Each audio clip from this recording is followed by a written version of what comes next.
नमस्कार साथियों। तो आप सबका एक बार फिर मेरे इस YouTube चैनल पर हार्दिक स्वागत और अभिनंदन है। तो आज हम आपके लिए लाए एक बहुत शानदार वीडियो बल पर। तो आज हम इस वीडियो में वेग की चर्चा कर रहे हैं। मुख्यतः न्यूटन की गति के नियम, न्यूटन की गति के समीकरण, इसके अलावा संवेग, आवेग, जड़त्व, इन सभी चीजों की चर्चा करेंगे विस्तार से, जो परीक्षा की दृष्टि से बहुत ही महत्वपूर्ण है। जैसा आपको पता है, कक्षा 9, कक्षा 11 के लिए, रीट के लिए और जितनी भी प्रतियोगी परीक्षाएं होती हैं उन सब में ये सामान्यतः आता है। तो बिना कोई देरी किए हुए हम अपना चैप्टर शुरू करते हैं। तो ये रहा आपका पहला प्रश्न। तो देखिए, वस्तु द्वारा किसी समय अंतराल में तय किए गए मार्ग की संपूर्ण लंबाई को कहते हैं। तो देखिए, इस बात पे आप ध्यान रखना, अगर मार्ग की संपूर्ण लंबाई की बात करें तब तो वो होती है दूरी। ध्यान रखना भाई, जैसे कोई व्यक्ति है, बिंदु ए से गया, ठीक है, फिर बी पे पहुंचा, बी से फिर सी पे गया, सी से फिर डी बिंदु पे आया। तो जैसे ये 10 मीटर गया, ये 5 मीटर गया, ये 4 मीटर गया, तो संपूर्ण मार्ग की जो लंबाई है 10, 5, 15 और 4 19 मीटर, ये होगी उसके द्वारा तय की गई दूरी। और विस्थापन में क्या अंतर है फिर? तो विस्थापन क्या होता है? उसके प्रारंभिक बिंदु और अंतिम बिंदु के मध्य न्यूनतम जो दूरी है, अर्थात एडी जो दूरी सीधी होती, वो विस्थापन कहलाता। तो ध्यान रखना भाई, दूरी हमेशा कैसी होती है? धनात्मक होती है, अदिश राशि होती है और मार्ग की संपूर्ण लंबाई होती है। तो यहां दूरी आ जाएगा। दूरी किस प्रकार की राशि है? जैसी मैं अभी बता रहा था, अदिश एवं सदैव धनात्मक होती है। विस्थापन ऋणात्मक हो सकता है, जीरो हो सकता है, लेकिन दूरी कभी भी जीरो नहीं हो सकती, क्योंकि मार्ग की संपूर्ण लंबाई होती है। ये बात आपको ध्यान रखनी है। तो अगले प्रश्न नंबर 3 पर पहुंचते हैं। जड़त्व का नियम न्यूटन की गति के कौन से नियम से आता है? तो प्रथम जो नियम है न्यूटन की गति का, वो जड़त्व का नियम कहलाता है भाई। तो प्रथम नियम पहला हो जाएगा, जो क्या कहता है कि जो वस्तु जिस अवस्था में उसी अवस्था में रहना पसंद करती है जब तक कि उस पर कोई बाह्य बल आरोपित ना किया जाए। ये पहला नियम कहलाता है। जैसे कोई वस्तु स्थिर है, वो स्थिर ही रहेगी जब तक कि उस पर बाह्य बल ना लगाया जाए। जैसे पत्थर पड़ा हुआ है, पत्थर को जब तक उठाकर नहीं फेंकेंगे वो स्थिर ही रहेगा। तो ये कहलाता है स्थिर जड़त्व का नियम। इसी तरह जो वस्तु गतिशील है वो गतिशील ही रहेगी जब तक कि उस पर कोई बाह्य बल ना लगाया जाए। ये गतिशील जड़त्व का नियम कहलाता है। जैसे हम बस में सवार हैं, तो बस के साथ साथ हमारा शरीर भी गतिशील है, लेकिन ड्राइवर अचानक ब्रेक लगा देगा तो बस के साथ हमारे पैर तो स्थिर अवस्था में आ जाएंगे, लेकिन हमारा जो धड़ है वो गतिशील रहना चाहेगा। इस कारण अचानक ब्रेक लगाने से हमारा शरीर आगे की ओर झुक जाता है। तो ये कुछ उदाहरण है जिनकी हम चर्चा इस चैप्टर में धीरे धीरे करते जाएंगे। आप बने रहिए मेरे साथ। अब देखिए चौथा प्रश्न, वस्तु की अंतिम और प्रारंभिक स्थिति के बीच की न्यूनतम दूरी, ये क्या कहलाती है? विस्थापन। जैसे हम उदाहरण दे रहा था ना मैं पहले प्रश्न में, तो ये दूरी कहलाएगी विस्थापन। तो विस्थापन क्या होता है? प्रारंभिक और अंतिम बिंदु के बीच की जो दूरी होती है वो न्यूनतम दूरी, shortest distance between initial and final point is called displacement. अब पांचवा प्रश्न देखिए, विस्थापन एक सदिश राशि है, इसमें क्या होता है? भाई सदिश राशि है, सदिश, तो इसमें दिशा भी होगी और परिमाण भी होगा। हमेशा सदिश में क्या होता है भाई? परिमाण प्लस दिशा, और अदिश में केवल परिमाण होता है। ये बात ध्यान रखना। तो परिमाण और दिशा दोनों ही होंगी।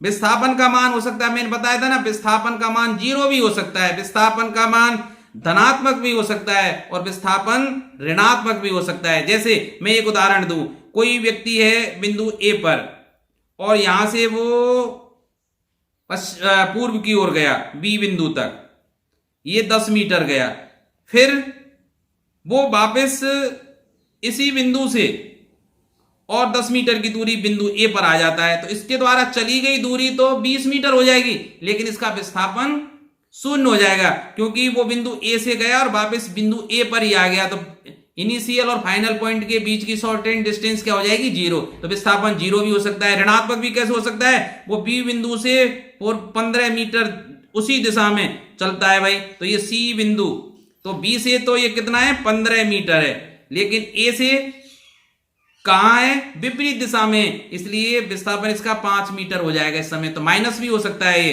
धनात्मक भी हो सकता है। धनात्मक तो आप जानते ही हैं भाई, ए से बी पे गया, फिर ये हो गए, जैसे ये 5 मीटर, सॉरी ये 6 मीटर गया, ये 8 मीटर गया, तो अब इसका विस्थापन ये हो जाएगा और ये कितना होगा 10 मीटर। तो विस्थापन 0 हो सकता है, ऋणात्मक हो सकता है और धनात्मक हो सकता है।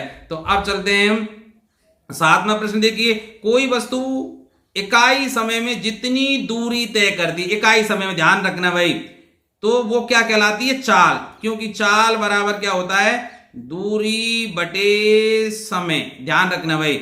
और समय को अगर मैं 1 सेकंड कर दूं, समय बराबर क्या कर दूं मैं, 1 सेकंड कर दूं, तो 1 सेकंड में तय की गई दूरी क्या कहलाएगी, चाल कहलाएगी। या इकाई 1 सेकंड कर दीजिए, 1 मिनट कर दीजिए, 1 घंटा कर दीजिए, तो 1 मिनट में, 1 सेकंड में या 1 घंटे में वस्तु द्वारा तय की गई दूरी वस्तु की चाल कहलाती है। तो दूरी अदिश राशि है, इसी तरह चाल भी क्या है, अदिश राशि है, ध्यान रखना भाई। चाल का SI मात्रक क्या है, अब देखिए मात्रक निकालने की, जैसे दूरी बटे समय, दूरी को हम मीटर में नापते हैं और समय को सेकंड में नापते हैं, SI है ना, यूनिट ऑफ इंटरनेशनल जो है, तो मीटर प्रति सेकंड होगा, तो मीटर प्रति सेकंड, आंसर डी हो जाएगा। अब चलते हैं हम अगले प्रश्न 9 पर भाई। तो देखिए, त्वरण को किससे सूचित किया जाता है, अर्थात त्वरण का सिंबल क्या है, एक्सीलरेशन के कारण स्मॉल a, ध्यान रखना भाई, त्वरण का जो प्रतीक है वो स्मॉल a होता है। अब मैंने कुछ जो याद करने लायक बिंदु हैं वो आपकी लिए लिख दिए हैं, चाहे तो आप स्क्रीनशॉट ले सकते हैं। जैसे किसी वस्तु के वेग में परिवर्तन की दर को त्वरण कहा जाता है, त्वरण को a से व्यक्त करते हैं और a बराबर क्या होता है, v माइनस यू बटे टी। किसी वस्तु का प्रारंभिक वेग u है, t समय पश्चात उसका वेग v हो जाता है, तो वेग में परिवर्तन क्या हो जाएगा, v माइनस यू, और कितने समय में हुआ है, t समय में, तो v माइनस यू बटे टी, अर्थात वेग में परिवर्तन की दर को त्वरण कहते हैं। और त्वरण का SI मात्रक क्या होता है, मीटर प्रति सेकंड स्क्वायर, क्योंकि त्वरण क्या होता है, वेग में परिवर्तन। और देखिए त्वरण, त्वरण बराबर क्या है, वेग बटे समय।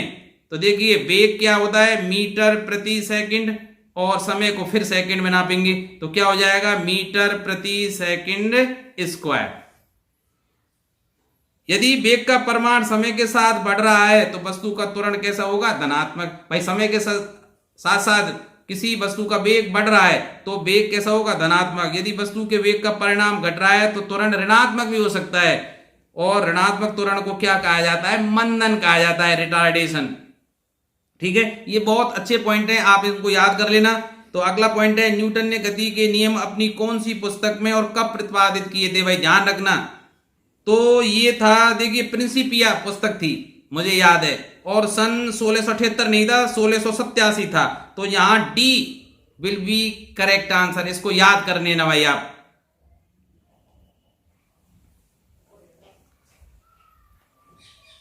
अब प्रश्न संख्या 11, बल की परिभाषा न्यूटन के कौन से नियम में है, ध्यान रखना भाई। बल की जो परिभाषा है वो प्रथम नियम में है, ध्यान रखना। बल की परिभाषा पहले नियम में, बल का परिमाण वो द्वितीय नियम से, और बल की जो प्रकृति है वो तृतीय नियम से ज्ञात की जाती है, ध्यान रखना भाई। तो परिभाषा पहले नियम से, परिमाण दूसरे नियम से, और बल की जो प्रकृति है वो तृतीय नियम से ज्ञात किया जाता है भाई। संवेग परिवर्तन की दर को क्या कहा जाता है, बल, ये द्वितीय नियम है। बल F बराबर dp बटे dt, अर्थात किसी वस्तु पर जो बल लगाया जाता है वो उसके संवेग में परिवर्तन की दर के बराबर होता है। या यूं कहें, किसी बल पर कई बल युग्म कार्य हों और वो बल कैसे हों, असंतुलित हों, ध्यान रखना। तो वस्तु के संवेग में परिवर्तन की जो दर है उस पर असंतुलित बलों के बराबर होगी। यूं कहें कि किसी वस्तु के संवेग में परिवर्तन की दर उस पर आरोपित बल के समानुपाती होती है। ये उनको समानुपाती में उल्टा सीधा कह सकते हैं, या ऐसे भी कह सकते हैं, आरोपित बल का मान संवेग परिवर्तन की दर के समानुपाती होता है, कैसे भी कह दीजिए। देखिए 13वां प्रश्न, जड़त्व किस पर निर्भर करता है। आप जानते हैं जड़त्व वस्तु के द्रव्यमान पर निर्भर करता है, अर्थात जिस वस्तु का जड़त्व ज्यादा होगा उसका द्रव्यमान पर निर्भरता होती है। क्यों, क्योंकि जड़त्व तभी ज्यादा हो सकता है जब उसका द्रव्यमान अधिक हो, क्योंकि जड़त्व है क्या, वस्तु के अवस्था परिवर्तन में विरोध करने का गुण। ठीक है, और विरोध करेगा वही जिसका वजन ज्यादा होगा। अब देखिए जड़त्व के कुछ उदाहरण यहां दिए गए हैं। मैंने पहले ही प्रश्न बताया था ना, स्थिर जड़त्व का नियम और गतिशील जड़त्व का नियम। तो उसमें मैंने बताया था ना, जो वस्तु जिस अवस्था में है उसी अवस्था में रहना पसंद करती है जब तक कि उस पर बाह्य बल ना लगाया जाए। तो जड़त्व के दो उदाहरण है, रुकी हुई गाड़ी के अचानक चलने पर यात्रियों का पीछे की ओर चलना, है ना। जैसे हम गाड़ी में बैठे हुए हैं और अचानक से गाड़ी चल पड़े, तो जब हम बैठे हुए हैं तो हमारा शरीर भी स्थिर अवस्था में है, लेकिन अचानक जैसे गाड़ी चलेगी तो हमारे पैर तो गाड़ी के साथ गतिशील अवस्था में आ जाएंगे, लेकिन धड़ स्थिर ही रहना पसंद करता है। इसी तरह चलती हुई गाड़ी अचानक रुक जाए तो यात्री आगे की ओर झुक जाते हैं, ये मैं बता चुका हूं। और द्वितीय नियम क्या है, किसी वस्तु पर आरोपित बल उस वस्तु के द्रव्यमान और बल की दिशा में उत्पन्न त्वरण के गुणनफल के बराबर होता है। F बराबर किसके होता है, ma, अर्थात जो बल होता है वो किसके बराबर होता है, द्रव्यमान इंटू त्वरण। ठीक है, अब चलते हैं 14वां प्रश्न। देखिए, वस्तु अपनी अवस्था में परिवर्तन का विरोध करती है, यह कहलाता है जड़त्व कहलाता है। ठीक है, तो वस्तु का वह गुण जो उसके द्वारा अवस्था में परिवर्तन का विरोध करता है वो जड़त्व कहलाता है। बल का सूत्र क्या है, अभी मैं बता रहा था ना, बल का सूत्र क्या है, F बराबर ma।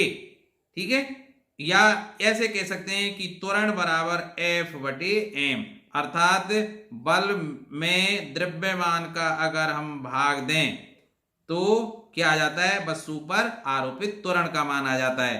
तो इसमें ऑप्शन हो जाएगा ए का क्या हो जाएगा भाई, ए बराबर F बटे m, तो option A will be correct. 16वां प्रश्न देखिए, घर्षण एवं जड़त्व के बारे में सबसे पहले व्याख्या किसने की थी, गैलीलियो ने। ध्यान रखना भाई, घर्षण और जड़त्व के बारे में सबसे पहले व्याख्या किसने की थी, गैलीलियो ने। कोई वस्तु जितनी अधिक भारी होगी उसका, अर्थात जिस वस्तु का द्रव्यमान ज्यादा होगा उसका संवेग अधिक होगा। बिल्कुल सही बात है भाई, क्योंकि P बराबर क्या है, mv होता है। संवेग बराबर क्या होता है, द्रव्यमान गुणा वेग। तो द्रव्यमान ज्यादा होगा तो नेचुरल सी बात है उसका संवेग भी ज्यादा होगा। जड़त्व अधिक होगा, ठीक है, तो जड़त्व गुण ही द्रव्यमान पर आधारित है भाई, तो जड़त्व भी अधिक होगा, द्रव्यमान अधिक होगा। भाई जो वस्तु जितनी अधिक भारी होगी उसका द्रव्यमान अधिक होगा, संवेग अधिक होगा, जड़त्व, इसका मतलब तीनों ही सही है। तो ऑप्शन हमारा हो जाएगा डी सही हो जाएगा भाई। तो अब 18वां प्रश्न देखिए, बल का मान हमें किस न्यूटन, सॉरी, बल का मान हमें किस, ये किस यहां गलत है भाई, न्यूटन के किस नियम से प्राप्त होता है। ठीक है, तो मैंने पहले ही बताया था बल का जो मान है या परिमाण है वो द्वितीय नियम से प्राप्त होता है। बल की परिभाषा किससे, पहले नियम से, और बल की प्रकृति तृतीय नियम से। याद रखना है आपको।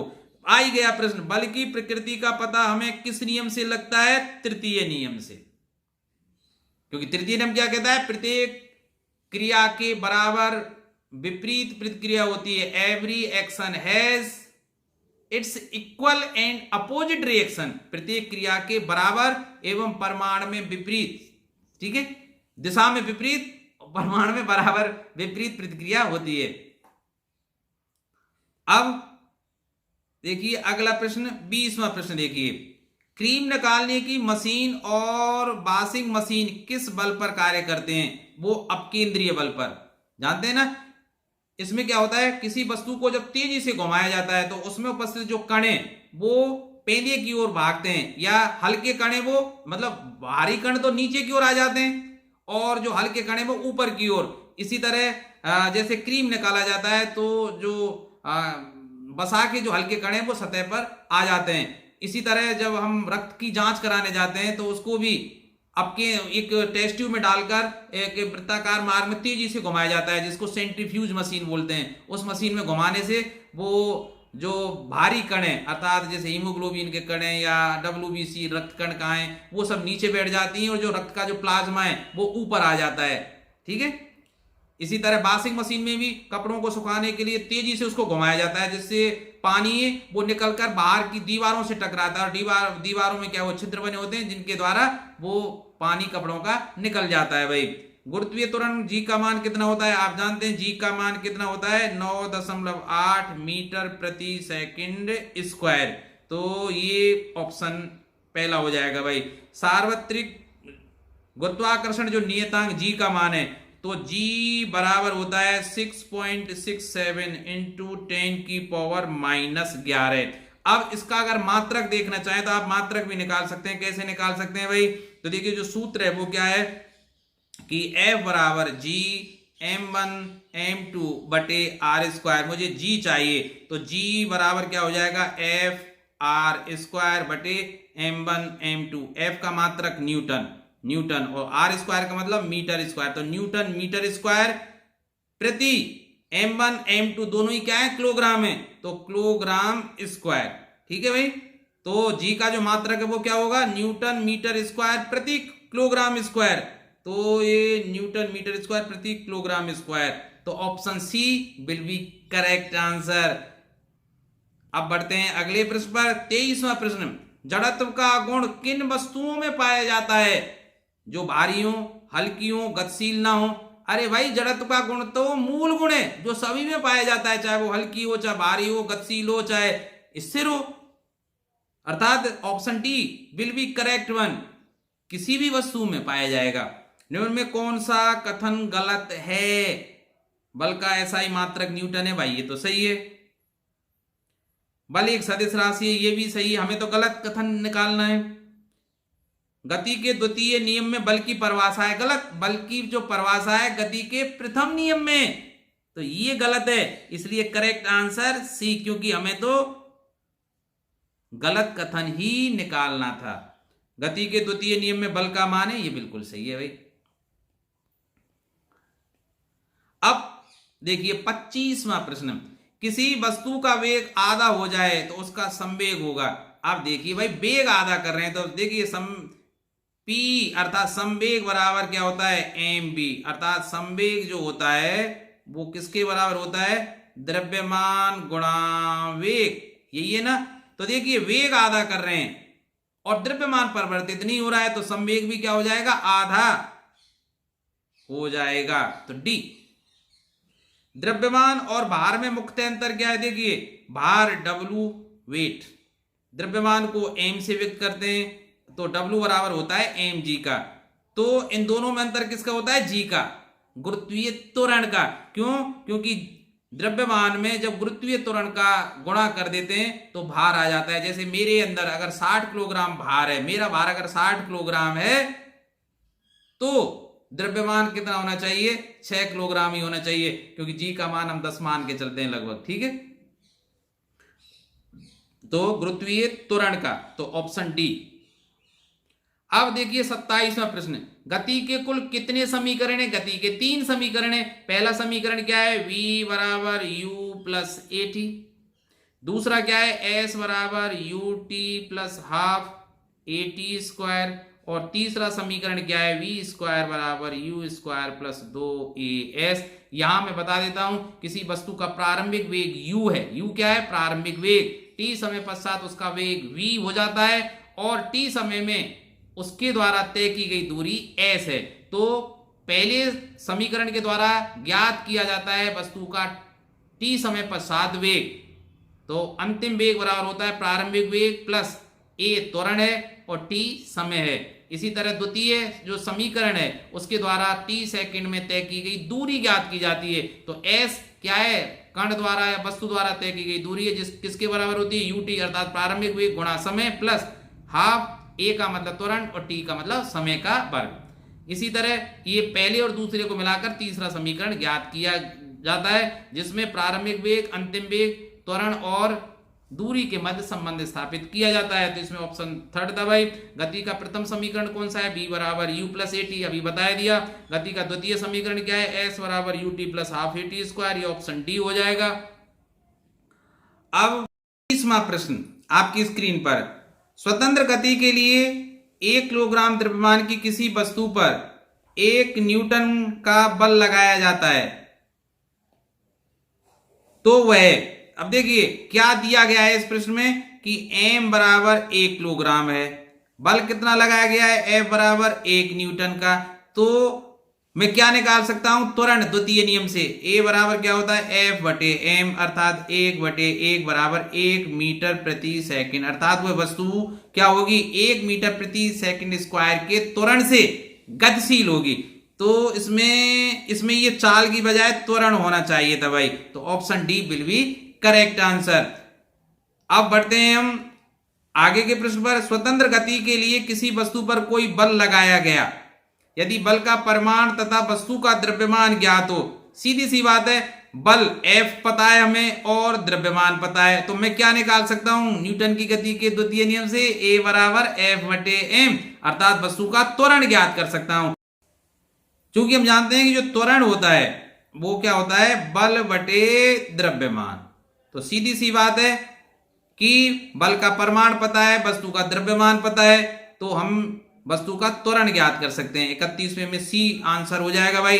अब चलते हैं 32वां प्रश्न। निम्न में किसका कोई मात्रक और कोई विमा नहीं होती। तो देखिए आवेग, आवेग क्या होता है, आवेग को अंग्रेजी में बोलते हैं इंपल्स, और I बराबर होता है F डेल्टा टी, अर्थात किसी वस्तु पर कोई बल अगर क्षणिक समय के लिए कार्य करे तो वह उसका आवेग कहलाता है। तो देखिए हम जानते हैं कि बल का मात्रक तो न्यूटन होता है और टी का अर्थात समय का मात्रक होता है सेकंड, तो न्यूटन इंटू सेकंड होगा आवेग का मात्रक। संवेग p से व्यक्त करते हैं जिसका मान होता है m इंटू वी, और m अर्थात द्रव्यमान को किलोग्राम और v को मीटर प्रति सेकंड में, तो संवेग का तो मात्रक होता है किलोग्राम मीटर प्रति सेकंड।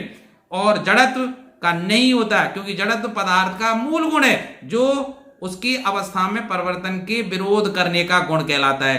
तो अब बल आघूर्ण तो हम जानते हैं R क्रॉस F, R क्या है, मीटर है, और F क्या है, न्यूटन। तो सीधी सी बात है, बल आघूर्ण का मात्रक क्या होता है, न्यूटन इंटू मीटर। तो जड़त्व ही एक ऐसा है जिसका ना तो कोई मात्रक है ना कोई विमा है।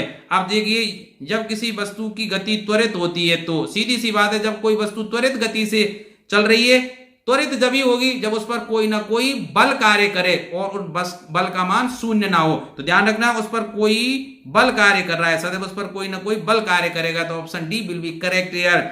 भौतिक राशि संवेग को सबसे पहले किस वैज्ञानिक ने प्रस्तुत किया था, न्यूटन ने भाई। संवेग को किसने व्यक्त किया था, न्यूटन ने व्यक्त किया था भाई। आगे चलते हैं अगले प्रश्न में। पदार्थ के संवेग और वेग के अनुपात को, अब देखिए संवेग और वेग, अब संवेग बराबर क्या होता है, mv, और वेग v, तो इनका जो अनुपात है वो किसके बराबर होगा भाई, द्रव्यमान के। क्योंकि संवेग किसके बराबर होता है, द्रव्यमान गुणा वेग, तो द्रव्यमान गुणा वेग में वेग का भाग दूं तो केवल द्रव्यमान रह जाएगा, तो option C will be correct answer. कभी कभी ये सरल प्रश्नों को भी हम गलत कराते हैं भाई। निम्नलिखित में से कौन संवेग के संबंध में असत्य है, असत्य छांटना है। यह द्रव्यमान और वेग का गुणनफल है, बिल्कुल सही है भाई, ये तो द्रव्यमान और वेग का गुणनफल है। यह एक अदिश राशि, ये गलत है। संवेग क्या है, सदिश राशि है, क्योंकि देखिए P बराबर mv, m तो अदिश राशि है द्रव्यमान तो, लेकिन वेग सदिश राशि है, इसलिए PV क्या होगी, सदिश राशि, अर्थात संवेग क्या है, सदिश राशि है। तो हमें तो असत्य कथन ही छांटना था, तो option B will be correct one here. इसका मात्रक किलोग्राम मीटर प्रति सेकंड, अभी बताया था मैंने, किलोग्राम और वेग का होता है मीटर प्रति सेकंड। इनमें ये तो ठीक है, तो ए और सी तो सही कथन थे, बी असत्य था, इसलिए option B will be correct here. अब 37वां प्रश्न देखते हैं। किसी वस्तु के संवेग में परिवर्तन की दर उस पर लगने वाले असंतुलित बल की दिशा में बल के समानुपाती होती है। न्यूटन की गति का कौन सा नियम है, द्वितीय नियम है भाई ये तो, ठीक है, तो option B will be correct here. हम जानते हैं किसी वस्तु पर आरोपित बल का जो मान है वो उसके संवेग में परिवर्तन की दर के समानुपाती होता है, और F बराबर के dp बटे dt कर देते हैं, और k का मान कितना प्राप्त होता है, 1 होता है, इसलिए F बराबर हम सामान्यतः क्या लिखते हैं, dp बटे dt, अर्थात किसी वस्तु पर आरोपित जो बल का मान है वो संवेग में परिवर्तन की दर के बराबर होता है, या उल्टा भी कह सकते हैं कि संवेग में परिवर्तन की दर वस्तु पर आरोपित बल के बराबर होती है। बॉल को कैच करते समय निम्न में से किसको कम करने के लिए खिलाड़ी अपने हाथ को पीछे की ओर खींच लेते हैं? संवेग को कम करने के लिए, क्योंकि देखिए संवेग किसके बराबर होता है? द्रव्यमान गुणा वेग। बॉल का हालांकि द्रव्यमान ज्यादा नहीं होता, लेकिन वेग अधिक होने के कारण जो उनका गुणनफल है वो बहुत ज्यादा हो जाता है, इसलिए वो टाइम पीरियड को बढ़ा देते हैं। हाथ को पीछे की ओर खींचने से वो क्या होता है? टाइम पीरियड बढ़ जाता है, इसलिए संवेग कम होने के कारण उनके हाथों को आघात या चोट कम पहुंचती है। तो संवेग को कम करने के लिए वो हाथ पीछे खींचते हैं भाई। बल हमेशा जोड़े में होता है और ये हमेशा अलग अलग वस्तुओं पर कार्य करता है, ध्यान रखना। प्रत्येक क्रिया के बराबर और विपरीत प्रतिक्रिया होती है। जैसे हम पैरों से पृथ्वी को पीछे की ओर धकेलते हैं तो पृथ्वी हमें प्रतिक्रिया के फलस्वरूप आगे की ओर धकेल देती है। तो देखिए हमने बल लगाया पृथ्वी पर, ठीक है, और प्रतिक्रिया कहां लगाई? हमारे पैरों पर लगी पृथ्वी के द्वारा। तो अलग अलग वस्तुओं पर कार्य किया ना। तो कभी भी एक ही वस्तु, तो देखिए एक ही वस्तु पर लगता है गलत है, अलग अलग वस्तु पर लगता है ये सही है। B will be correct here. अब चलते हैं, देखिए अब मैंने ऑब्जेक्टिव प्रश्न के जो विकल्प हैं उनको हटा दिया है और सीधे सीधे प्रश्नों को धुआंधार तरीके से आपके सामने प्रस्तुत करूंगा। क्विक 40वां प्रश्न, एक जेट इंजन किस सिद्धांत पर कार्य करता है? जेट इंजन मतलब रॉकेट, रेखीय संवेग संरक्षण पर। याद कर लेना इसको। यदि किसी पिंड पर परिणामी बल शून्य हो, तब जब परिणामी बल शून्य होगा तो उसके वेग में परिवर्तन भी शून्य होगा, और वेग में परिवर्तन शून्य तो त्वरण का मान भी शून्य। भाई याद रखना इसको। जब कोई गेंद ऊपर की ओर फेंकी जाती है तो उसका संवेग घटता है, सही है, और जब वो नीचे की ओर आती है तो वेग में वृद्धि होने के कारण उसका संवेग फिर से बढ़ने लगता है। क्या इस प्रक्रिया में संवेग संरक्षण का उल्लंघन होता है? नहीं होता भाई। गेंद और पृथ्वी का जो निकाय है उसका जो संवेग है वो संरक्षित रहेगा, क्योंकि गेंद और पृथ्वी जहां एक निकाय बना रही है और टोटल जो संवेग है वो संरक्षित रहता है। अब देखिए 43 प्रश्न देखिए, दो समान द्रव्यमान के दो व्यक्ति अपने पैरों पर बर्फ पर चलने वाले स्की बांधकर बर्फ के समतल मैदान पर परस्पर कुछ दूरी पर खड़े हैं। एक व्यक्ति की कमर एक रस्सी से बंधी है, दूसरा सिरा दूसरे व्यक्ति के हाथ में। यदि दूसरा व्यक्ति रस्सी को अपनी ओर खींचे तो दोनों व्यक्तियों की गति पर क्या प्रभाव पड़ेगा? दोनों व्यक्ति समान संवेग से एक दूसरे की ओर गति करेंगे। भाई जब एक पत्थर को कांच की खिड़की पर मारा जाता है तो वह कांच को तोड़ देता है, परंतु जब बंदूक की गोली उसी पर दागी जाती है तो वह केवल उस खिड़की में छेद बनाकर पार हो जाता है। क्यों? यह भी जड़त्व के कारण है। देखिए भाई, जब पत्थर को खिड़की पर मारेंगे तो वो ज्यादा क्षेत्रफल पर प्रभाव डालेगा। तो पत्थर गतिशील है लेकिन जो खिड़की का कांच है वो स्थिर है, ठीक है। तो पत्थर जब आएगा तो ज्यादा क्षेत्रफल पर प्रभाव डालेगा और पत्थर के प्रभाव के कारण जो कांच है खिड़की का वो भी गतिशील अवस्था में आने का प्रयास करेगा, जिसके कारण वो अपने स्थान से हट जाता है, अर्थात वो चटक जाता है। लेकिन गोली का जो वेग है वो बहुत ज्यादा होता है, इसलिए वो केवल एक छोटे से बिंदु पर जैसे ही टकराएगी उन स्थान के कणों को अपने साथ गतिशील अवस्था में करके ले जाएगी, और जब तक और कणों को, समीप के कणों को पता लगेगा कांच के, तब तक गोली पार हो चुकी होती है, इसलिए वो हल्का सा छेद ही करती है। ठीक है भाई, तो ये विराम जड़त्व के कारण होता है। हम धूल भरे कंबल के धूल कणों को उड़ाने के लिए डंडी से क्यों पीटते हैं? भाई देखिए, कंबल में धूल भरी हुई है तो कंबल के साथ साथ जो धूल के कण है वो भी स्थिर अवस्था में, अर्थात स्थिर जड़त्व में है वो। लेकिन जैसे ही डंडा मारा जाता है कंबल में तो कंबल तो गतिशील हो गया, लेकिन जो धूल के कण है वो स्थिर ही रहना चाहते हैं, इसलिए कंबल उनको छोड़कर चला जाता है और कंबल में से वो धूल के कण नीचे की ओर गिरने लग जाते हैं। तो ये सब किसका कारण है? विराम जड़त्व का कारण है भाई। तो अब हम चलते हैं अगले प्रश्न पर। 46वां प्रश्न देखिए, एक बस जिसमें यात्री यात्रा कर रहे हैं मोड़ पर अचानक मोड़ लेती है तो यात्री बाहर की ओर क्यों गिरते हैं? दिशा जड़त्व के कारण।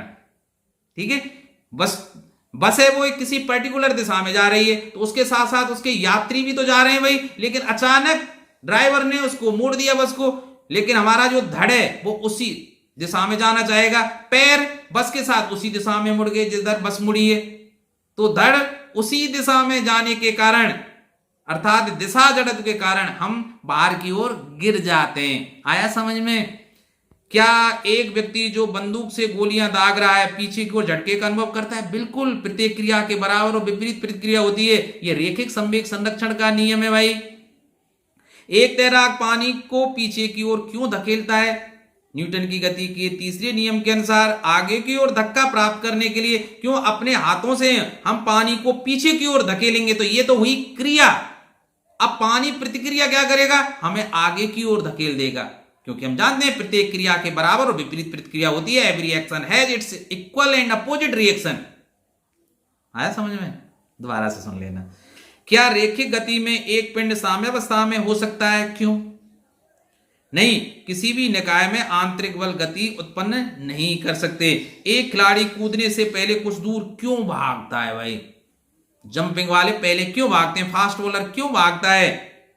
गति जड़त्व के कारण। ठीक है, क्योंकि जैसे बॉलर है भागता हुआ आ रहा है तो गेंद भी तो उसी वेग से गतिशील है जिस वेग से जो बॉलर है वो भाग रहा है। लेकिन जैसे ही खिलाड़ी जंप लगाता है, स्थिर होता है और गेंद को रिलीज करता है, तो गेंद पर एक तो वो फोर्स लगाता है, दूसरा उसी वेग से गतिशील रहना चाहती है, इसलिए गेंद और स्पीड पकड़ लेती है। ठीक है, एक व्यक्ति जमे हुए तालाब के बीच में घर्षण रहित बर्फ पर स्थिर खड़ा है, वह किनारे पर कैसे पहुंचेगा? विपरीत करने के लिए लगाओ दिमाग, लगाओ दो, उसके पास जो भी वस्तु होगी उसे विपरीत दिशा में फेंकेगा, प्रतिक्रिया फलस्वरूप वो चला जाएगा भाई। आप चलते हैं अगले पृष्ठ पर। हाँ, प्रक्षेपित रॉकेट जब पृथ्वी के गुरुत्व बल की सीमा को पार कर लेता है तो उस पर लगने वाले बल का नाम क्या होगा? प्रतिक्रिया बल, जिसे उत्क्षेप बल भी कहते हैं। प्रत्येक क्रिया के परिमाण में बराबर परंतु विपरीत दिशा में एक प्रतिक्रिया होती है, ये तो बता ही दिया। आवेग का मात्रक क्या होता है? क्योंकि आवेग आई बराबर क्या होता है, sorry F into delta T, तो बल का मात्रक होता है भाई न्यूटन और टी का मात्रक क्या होता है? सेकंड। तो न्यूटन इंटू सेकंड हो गया किसका? आवेग का मात्रक। ठीक है भाई, आप चलते हैं हम नेक्स्ट पृष्ठ पर। तो देखिए, हम धूल भरे कंबल के धूल कणों को हटाने के लिए डंडी से क्यों पीसते हैं भाई? विराम जड़त्व के कारण ऐसा किया जाता है, मैं समझा चुका हूं इसको। एक चक्कर काटती हुई मेज पर ₹1 का सिक्का स्पर्श दिशा में क्यों उठ जाता है? वही दिशा जड़त्व के कारण। बिजली बंद करने के पश्चात भी पंखे की पंखुड़ियां कुछ देर तक क्यों जलती हैं? गति जड़त्व के कारण, क्योंकि पल नहीं लग रहा है पंखे पर, पंखुड़ियों पर, लेकिन जो पंखुड़ियां हैं पंखे की वो अब भी गतिशील रहना ही पसंद करती हैं। वो तो भला हो वायु के घर्षण का जो पंखों पर लग रहा है, नहीं तो पंखा बंद ही नहीं होता। क्या समान वेग से गतिशील करने वाला पिंड संतुलन में हो सकता है? हाँ भाई, समान वेग से जो गतिशील पिंड है वो भी संतुलन अवस्था में हो सकता है, क्योंकि संतुलन के लिए एफ का मान क्या हो जाना चाहिए? 0। अर्थात देखिए F बराबर 0 है और हम जानते हैं F बराबर क्या होता है? dp/dt, संवेग में परिवर्तन की दर, ऐसे ही है ना भाई। और P बराबर क्या होता है भाई? d/dt। P बराबर क्या होता है? m × v, क्योंकि संवेग किसका गुणनफल होता है? द्रव्यमान और वेग का। ठीक है, अब देखिए द्रव्यमान तो बस देखिए संतुलन अवस्था में पिंड के लिए F बराबर क्या करना पड़ेगा? 0। तो जब F बराबर 0 है तो d/dt mv बराबर क्या हो जाएगा? 0। अब द्रव्यमान तो 0 हो नहीं सकता भाई, इसका मतलब कौन वेग में परिवर्तन हो रहा है? dv/dt। ठीक है, बराबर क्या होना चाहिए? 0। और जब dv/dt बराबर 0 अर्थात वेग में परिवर्तन 0 के बराबर है, अर्थात वेग में परिवर्तन हो ही नहीं रहा है। और जब वेग में परिवर्तन हो ही नहीं रहा है तो v इज कांस्टेंट, अर्थात वेग कैसा है? समान है। आया ना समझ में? दोबारा से सुन लेना। चलती साइकिल रोकने के लिए बड़े ब्रेक लगाने चाहिए अथवा छोटे? यार ये तो बहुत सरल सवाल है। जब तक अवलंब प्रतिक्रिया नहीं बदलती, घर्षण बल क्षेत्रफल पर निर्भर नहीं करता। मैंने अलग से बहुत अच्छा वीडियो, वास्तव में बहुत अच्छा वीडियो बनाया है घर्षण पर, तो उसको आप पढ़ लेना, वहां मैंने बहुत ढंग से इसको समझाया है। ब्रेक चाहे छोटे हो, घर्षण तो समान ही लगेगा भाई। हो जाएगा। एक समान वृत्तीय गति में त्वरण को किस नाम से जाना जाता है? एक समान वृत्तीय गति में त्वरण को अब केंद्रीय त्वरण के नाम से जाना जाता है, जिसकी दिशा केंद्र की ओर होती है। भाई हम जानते हैं किसी भी वस्तु को वृत्ताकार मार्ग में गति करने के लिए उस गति में, जैसे ये वृत्ताकार मार्ग में गति कर रहा है और इसका केंद्र जैसे ये बिंदु है, तो एक बल केंद्र की ओर जो कार्य करता है उसको क्या बोलते हैं? अब केंद्रीय बल, जिसका मान क्या होता है? F बराबर mv² बटे आर। ठीक है, अब केंद्रीय त्वरण की दिशा कहां होती है? सदैव वृत्त के केंद्र की ओर होती है। ठीक है, बल और त्वरण की दिशा एक ही होगी भाई। वृत्ताकार पथ पर घूमते समय कण के रेखीय वेग और कोणीय त्वरण में, कोणीय वेग में क्या अंतर है, क्या संबंध है भाई? तो हम जानते हैं कि वेग बराबर क्या होता है? R into omega. यहां ओमेगा क्या है? कोणीय वेग है, और वी क्या है? रेखीय वेग है। वी बराबर आर ओमेगा है भाई। और आर क्या है? उस पथ की त्रिज्या है जिसमें कण गतिशील है। तो वी रेखीय वेग, पथ की त्रिज्या आर, और ओमेगा क्या है? कोणीय वेग। क्या यह संभव है कि किसी पिंड की चाल अचर हो परंतु फिर भी उसकी गति में त्वरण हो? संभव है, एक समान वृत्ताकार गति में। अभी मैंने थोड़ी देर पहले बताया था, लेकिन दिशा बदलती रहती है। मतलब जिसमें चाल अचर हो लेकिन दिशा बदलती रहे। एक समान वृत्तीय गति में औसत कोणीय वेग और तात्क्षणिक कोणीय वेग आपस में कैसे होते हैं? दोनों एक ही होते हैं भाई ये तो। अब देखिए अगला प्रश्न, न्यूटन की गति के तृतीय नियम में क्रिया और प्रतिक्रिया की दिशा क्या होती है? विपरीत होती है भाई प्रतिक्रिया तो। जैसे हम पृथ्वी को अपने पंजों से पीछे की ओर धकेलते हैं तो ये तो हमारी क्रिया हुई। प्रतिक्रिया फलस्वरूप पृथ्वी हमें आगे की ओर धकेल देती है। तो ये दोनों क्रिया और प्रतिक्रिया क्या होंगे? दिशा में हमेशा विपरीत होंगे भाई, परस्पर विपरीत होते हैं।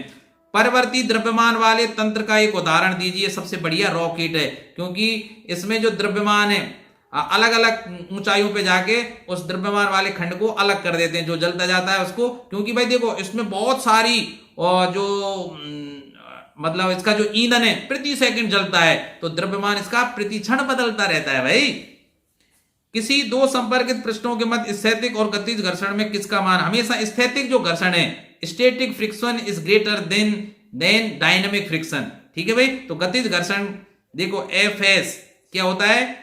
स्लाइडिंग फ्रिक्शन या स्टैटिक फ्रिक्शन हमेशा ज्यादा होता है डायनामिक या गतिज घर्षण की तुलना में। एक समान वृत्तीय गति में कौन सा बल होता है? अपकेंद्रीय बल। समतल वृत्ताकार पथ पर एक वाहन को आवश्यक अपकेंद्रीय बल कैसे प्राप्त होगा? देखिए वाहन जब वृत्ताकार मार्ग में गति करते हैं तो सड़क और टायरों के मध्य लगने वाले घर्षण से उस वृत्ताकार मार्ग में वाहन के घूमने के लिए आवश्यक अपकेंद्रीय बल प्राप्त होता है भाई। तो घर्षण के बल के द्वारा। एक बंकित वृत्ताकार पथ पर घर्षण बल के अलावा आवश्यक अपकेंद्रीय बल कैसे प्राप्त होता है? अवलंबी घटक के द्वारा। इसको ढंग से पढ़ लेना भाई।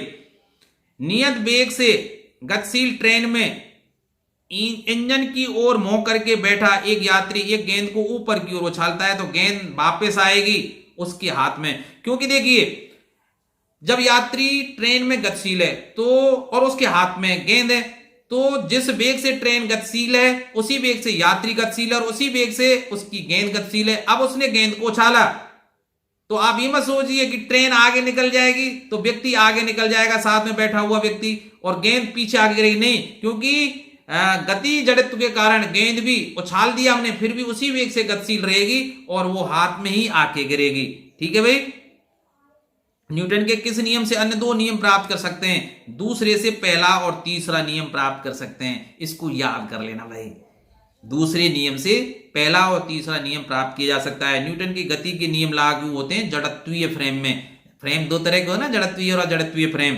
अब चूंकि रीट को ध्यान में रखकर द्रुत गति से आपको इनका अभ्यास कराया जा रहा है, इसलिए सॉरी फॉर इनकन्वीनियंस। मैं ढंग से नहीं समझा पा रहा हूं, अलग से वीडियो बना मतलब समझा देंगे कौन सी बात है। फिलहाल हमें रीट वालों का विशेष ध्यान रखना है क्योंकि उनके पास टाइम की कमी है।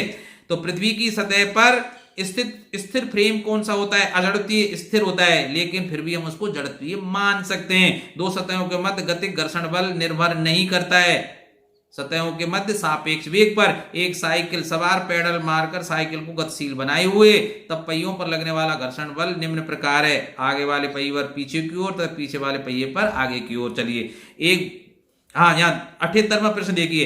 एक वस्तु पर परवर्ती बल लगा हुआ है जो इससे, चलो मैं बल को लिख देता हूं, F बराबर ये 6t - 2t²। तो समय अंतराल t बराबर 0 से t बराबर 3 सेकंड तक लगाया जाता है। वस्तु के संवेग में परिवर्तन क्या होगा? देखिए बल बराबर क्या होता है? संवेग में परिवर्तन की दर dp/dt।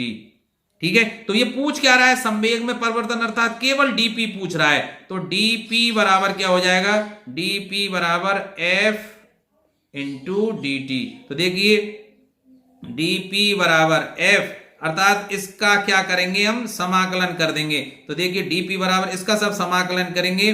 तो देखिए 6t का होगा 6t square by 2 minus by T का T square by 2 minus 2t square, T square का होगा टी क्यू बाई 3।